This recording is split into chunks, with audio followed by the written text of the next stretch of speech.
Baiklah, Assalamualaikum dan salam sejahtera. Nama saya Rina Natasha. So, hari ini saya berada dekat Museum UUM. So, hari ini kita akan tengok apakah yang terdapat dalam Museum UUM. Jom.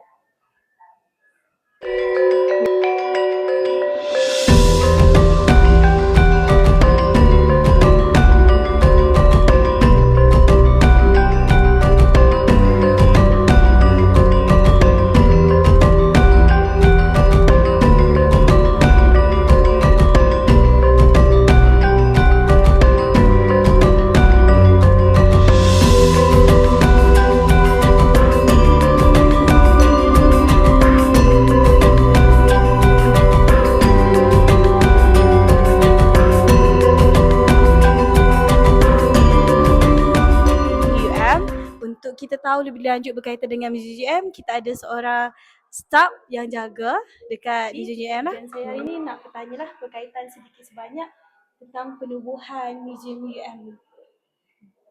Okey. Assalamualaikum warahmatullahi wabarakatuh. Museum Urusan UM secara rasminya telah dirasmikan pada 16 Ogos 2018. Sebelum tu museum ni dia tak ada bangunan sendiri, dia tak ada bangunan kekal. Sebelum tu dia menumpang di bangunan perpustakaan di bahagian tingkat 5, bangunan lama perpustakaan, dan juga pernah juga menumpang di bilik serbaguna bangunan perpustakaan. Sebab museum masih di bawah perpustakaan sekarang ni pun. Okay, jadi pada 16 Ogos 2018 telah dirasmikan bangunan ni. Sebelum ni bangunan ni adalah bangunan pejabat JPP, atas dan bawah. Jadi sekarang jadi dibuat museum. Bahagian bawah bahagian museum dan bahagian atas pentadbiran. Okey, di museum sini kita kenakan bayaran untuk student, untuk pelajar, mana-mana pelajar pun.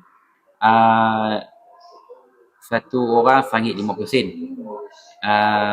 Dan dewasa RM3 satu orang. Termasuk pelajar universiti lain kan? Ya, termasuk sekali universiti lain, tak kira daripada student sekolah menengah, sekolah rendah, ataupun universiti, ataupun orang student pasca siswa lah pun masih agak student juga.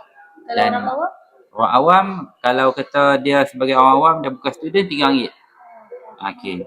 Jadi kalau berpendapat Cik lah, apa pesanan kepada pelajar kat luar sana berkaitan dengan macam mana nak hargai tempat-tempat bersejarah, contohnya macam UM Museum lah, yang kita boleh ambil pelajaran atau bernilai dengan.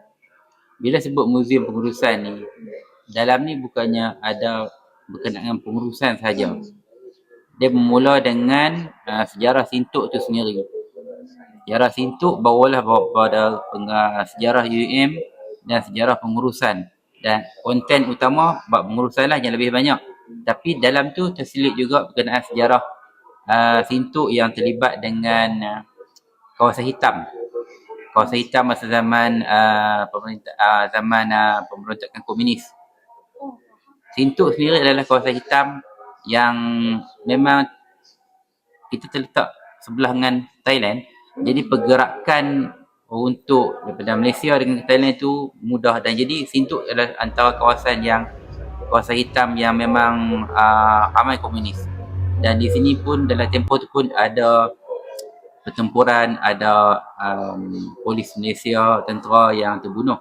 Jadi kita dalam nak tahu satu-satu sejarah tempat tu, kita kena hargai dengan datang ke sini. Kalau tak dapat cara formal maklumat pun, kita dapat cara tak formal mungkin daripada cerita media sosial, daripada penyertaan orang tua. Tapi cara rasminya kita boleh dapatkan maklumat di museum ni lah.